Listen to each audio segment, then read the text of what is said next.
마지막 질문이 될 것 같은데, 교수님이 생각하시는 혹은 선생님이 생각하시는 마태복음에서 하나님 나라가 뭘까?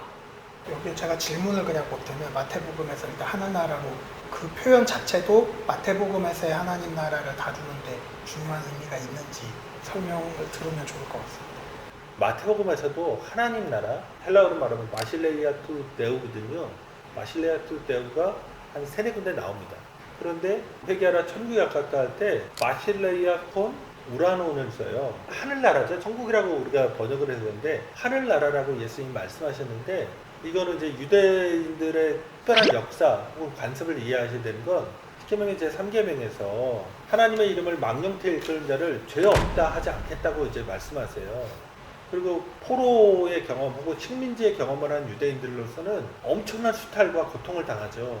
그러면서 그 사람들이 생각한 죄, 우리가 무슨 죄를 지어서 이렇게 하나님으로부터 심판을 당할까? 그 중에 하나가 이제 3계명, 하나님의 이름을 망령태 일컬은 겁니다. 그러다 보니까 아예 하나님의 이름, 보통 우리가 야외라고 추정하는 단어죠. 그거를 발음을 하지 않아요. 돌려 말합니다. 하나님을 지칭할 수 있는 대용 용어로 그 중에 하나가 나의 주, 아도나이란 말이고, 현재 유대교는 아도나이라고 이제 야외를 부르죠. 그리고 하늘이란 용어입니다. 그래서 하늘나라라는 말은 정확하게 얘기하면 하나님 나라이고, 더 정확하게 얘기하면 야외의 나라죠. 야외 하나님이 다스리시는 나라. 이렇게 되면 개념은 아주 명확합니다. 로마의 전성기였어요.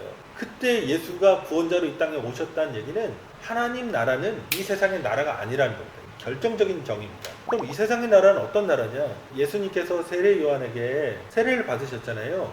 이게 이제 초대교회 미스터리거든요. 아니, 죄가 없으신 그분이 죄를 고백해야 되고 또 죄 사함을 받게 하는 회개 세례라고 하는 이 요한의 세례를 받았단 말이에요. 그럼 예수는 왜 세례를 받으셨냐? 뭔가 요한과 일맥상통한 게 있습니다. 뭐냐면 하나님 나라는 곧 오실 거예요. 그런데 지금 마태복음에서 하늘나라라고 언급되는 것처럼 하늘은 세상 어디에나 있잖아요. 모든 곳에. 보편적인 거죠. 모든 세상 사람들에게 임할 나라입니다. 온 피조물에게 임할 나라. 이 세상은 도대체 어떤 곳이냐? 하나님의 아들마저도 죽여버리는 곳이에요. 오늘 우리가 마태복음 4장에 봤듯이 경제 문제, 물질, 그 다음에 심지어 종교마저도 자기를 위해서 이용하는 거죠. 그러니까 이게 종교마저도 소위죠.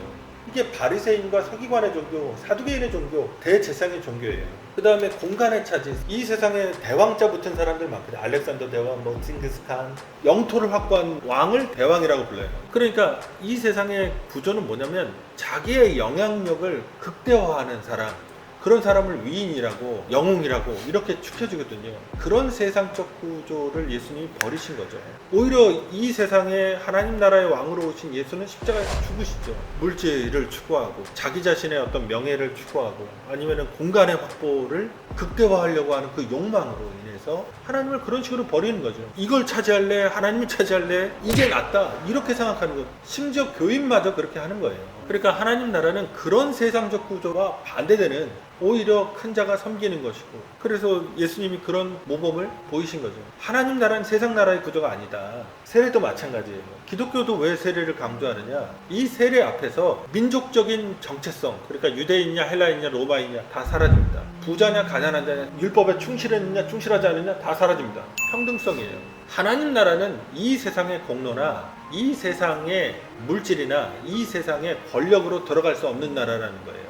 교회가 자꾸 예수 믿으면 복 받는다, 예수 믿으면 잘 된다, 이런 얘기는 어쩌면 세상의 나라를 가져오는 겁니다. 그건 복음이 아니에요. 예수는 한 번도 그런 얘기를 한 적이 없습니다. 오히려 그런 논리를 깨뜨리고 다시 새롭게 재편된 하나님의 백성들이 모여서 사회적인 차별과 차이에도 불구하고 평등성 안에서 예수 그리스도를 통해서 하나님을 섬기는 게 기독교거든요. 그런 의미에서 한국교회는 상당히 계급화된 교회고, 물질의 유무와 정치적인 어떤 영향력이라든가 혹은 공간을 차지하고 있는 사람과 차지하지 못한 사람이 조금은 차별을 받는 것이 현실이 아닌가, 그런 의미에서 하나님의 나라에 근접하기가 어렵다 라는 것을 조금 생각하면서 회개해야 됩니다. 교회가 회개를 주도하는 게 아니라 회개를 해야 된다. 그렇죠. 교회라고 하는 것이 세례도 마찬가지고 성찬도 마찬가지고 부자라고 해서 더 좋은 걸 먹거나 많은 양을 먹을 수 있는 게 아니고 가난한 자라고 해서 덜 먹거나 수준이 떨어지는 것을 먹는 게 아니거든요. 그럼 여기서 공통적으로 나타나는 요소는 뭐냐? 원래 부자는 더 좋은 걸 먹고 더 많은 걸 먹고 이렇게 되잖아요. 벌써 공항만 해도 VIP가 다니는 통로가 따로 있고 우리가 사회적 차별을 많이 얘기하잖아요. 그런데 교회는 그런 게 없는 겁니다. 그러기에 하나님이 다스리는 나라거든요. 인간이 가지고 있는 것으로 더 이상 위세를 부리지 못하고 그게 구원의 근거가 아니기 때문에 그거를 내세울 수가 없어요. 하나님 앞에서. 예수의 십자가 복음이라고 하는 거, 우리가 이 세상에서 드러낼 수 있는 학력이라든가 경제력이라든가 인맥이라든가 이런 것들이 완전히 붕괴되는 거예요. 그러니까 바울이 이방인 교회에서 펼쳤던 사역이 유대인들에게 가시와 같았던 건 유대인들이 뻐길 수가 없거든요. 자기들이 율법을 지켰다, 예수님도 모세도 뭐 성경도 다 유대인이 썼다, 이런 걸 나타내야 되는데 그런 걸 다 해체시켜버리죠. 교회가 뭔지를 이해한 겁니다. 그런 장치들, 그런 제도들은 해체한다. 교회를 섬기기 위하고 교회의 어려운 사람들을 도와주거나 평등한 문화를 보급하거나 조장하는 사람으로서가 아니라 자기 자신이 교회의 어떤 정보를 독점한다거나 물질의 사용을 결정한다거나 사람들이 그렇게 많이 모이는 행사를 주관한다거나 그 소수가 그렇게 하고 있다면 어쩌면 예수님이 말씀하셨던 기독교가 걸어가려고 했던 하나님 나라의 생각과는 차이가 있다. 제 생각은 그렇습니다. 교수님 말씀을 들어보면은 아까 우리가 마태복음 4장을 시작하면서 내가 왜 죄인인가? 죄에 대한 문제를 고민을 하면서 시작을 했는데 무엇이 죄인가라는 질문에 대해서 그 하나님 나라라는 것이 구체적으로 잡혀야 죄라는 것도 이해가 될 수 있고 또 죄라는 걸 이해하기 위해서 반드시 하나님의 나라라는 게 우리한테 사유되고 또 경험돼야 한다는 사실이 마태복음 4장에서 분명하게 드러나고 있는 게 아닌가? 그런 생각이 좀 드네요.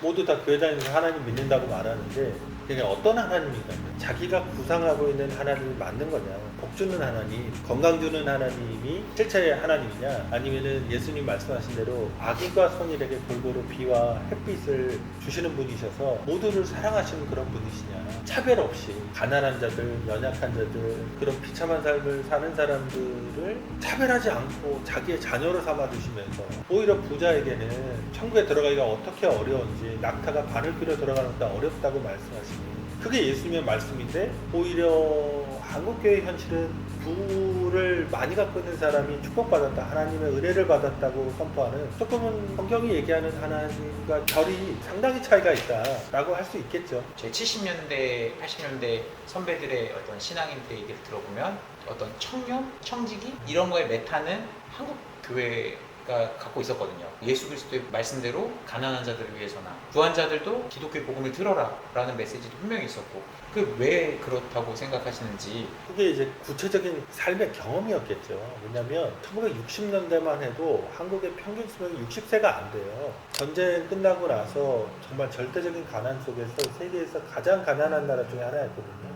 먹지도 잘 못하고 의료 시스템도 없고 그러니까 그들에게 절대적으로 필요했던 건 정말 변화된 삶을 살아갈 수 있는 새로운 기회, 물질이죠. 물질이 왜 이렇게 하나님으로부터 멀어지게 하느냐. 세계적 물질은 과거를 극복할 수 있게 합니다. 그러니까 현재를 완전히 새롭게 합니다. 왜냐하면 여행도 갈 수 있고 집도 살 수 있고 결혼도 할 수 있고 차도 바꿀 수 있고 내 모든 현재의 상황 구조를 바꿀 수 있어요. 그런데 그것만이 아니라 그 물질은 미래도 바꿉니다. 내가 배우고 싶은 것도 배울 수 있고 뭐 운동도 배울 수 있고 과거를 극복하고 현재를 새롭게 하고 미래까지도 변화시킬 수 있는 건 물질이거든요. 그게 없던 시대에 살았죠. 근데 70년대, 80년대 엄청난 부흥을 경험하면서 실제로는 그때도 타락하기 시작한 겁니다. 교회가 문제들이 불거졌어요. 그런데 교회가 인원이 많아지면서 그런 거에 가려졌던 거죠. 교회가 호황이니까 교회 사람들이 막 몰려오니까 그게 가려졌을 뿐이지 이미 70년대, 80년대부터 부정적인 어떤 징조들은 이제 많이 있었어요.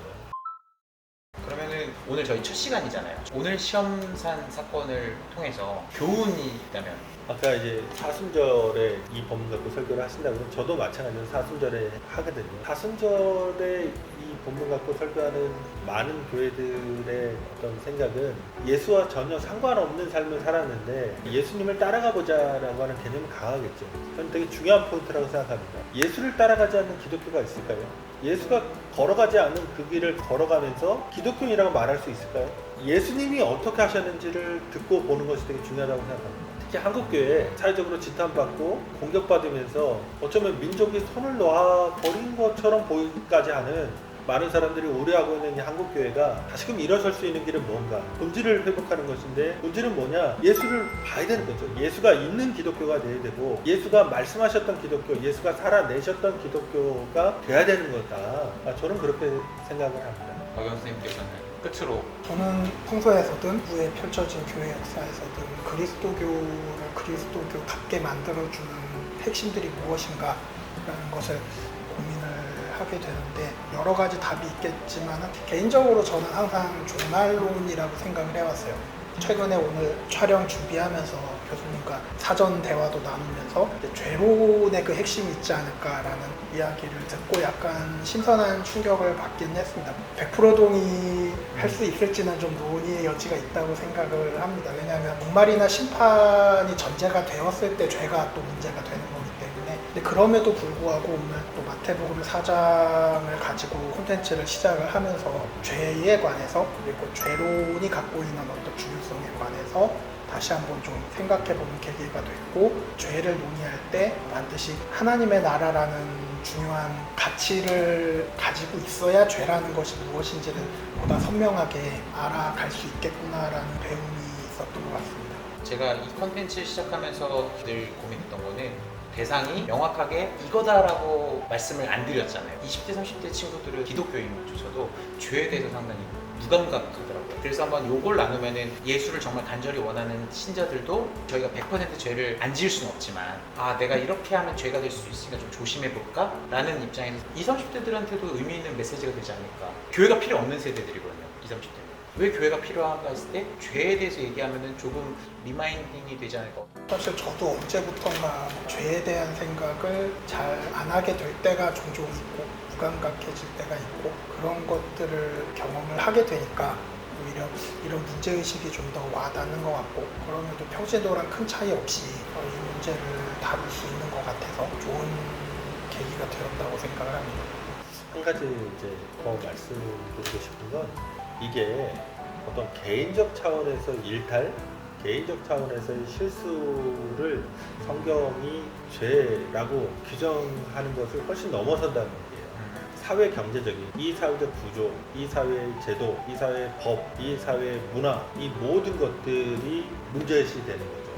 청년들이 이 콘텐츠를 통해서 죄라는 문제를 접할 때 또다시 자신의 개인적인 일탈이나 말 그대로 어떤 부도덕성이나 이런 거 가지고만 죄의 문제를 사유하지 않도록 유도하는 게 중요하다고 생각하고, 그런 의미에서 하나님의 나라가 중요한 거고. 근데 저는 사실 두 분의 의견이랑 좀 다른데 그 모든 시작이 개인의 문제라고 봐요.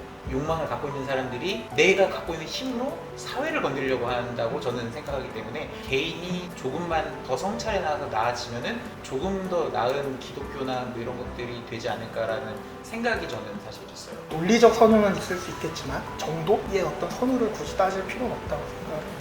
유쾌한 시간이었고요. 패널들이 얘기하시는 부분에 대해서 부족한 것도 있을 수도 있고 전문적인 논문과 주석서 이런 것들을 참고하시기 때문에요. 의문사항이 있으면 댓글 달아주시고요. 오늘 저희가 준비한 컨텐츠는 여기까지입니다. 저희가 다음 주에는 조금 더 재밌고 흥미로운 주제를 가지고 올 테니 기대하고 기다려주셨으면 좋겠습니다. 시청해주시는 여러분 감사하고요. 저희는 다음 시간에 또 뵙도록 하겠습니다. 여러분 모두 안녕히 계세요.